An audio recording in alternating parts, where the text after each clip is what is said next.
অনেকেরই কৌতূহল জয়ার ত্বক কিভাবে এমন টান টান মসৃণ। বয়সের সঙ্গে পাল্লা দিয়ে বাড়ছে চেহারার ঔজ্জ্বল্য, এই নিয়ে নানা গুঞ্জন।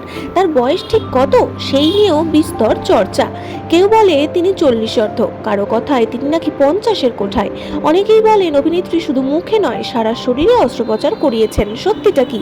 এবার নিজের মুখেই সবটা জানালেন অভিনেত্রী। যৌবন ধরে রাখতে কখনো বোটক্স কখনো ফিলারের সাহায্য নেন বলিউডের নায়িকারা। যতবার যৌবন ধরে রাখার প্রসঙ্গ এসেছে ততবার অভিনেত্রী রেখা চর্চা এসেছেন। ঠিক একই ধরনের চর্চা অভিনেত্রী মালাইকা আরোরাকে নিয়েও। তাকে দেখেও নাকি বয়স বোঝার উপায় নেই।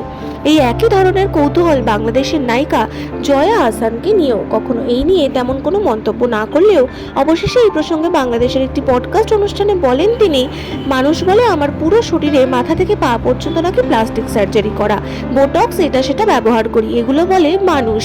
অনেকে ভাবে এসব মন্তব্য দেখি না, আমি কিন্তু দেখি মাঝে মধ্যে। কমেন্ট বক্স দেখলে আমাদের দেশের পুরুষদের মানসিকতা বোঝা যায়।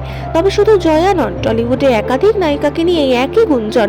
বলিউড নায়িকাদের অনেকেই একথা স্বীকার করলেও বাকিরা অবশ্য যৌবন ধরে রাখার প্রক্রিয়া নিয়ে মুখ খোলেননি। ভিডিওটি ভালো লাগলে সাবস্ক্রাইব করে রাখতে ভুলবেন না। ধন্যবাদ।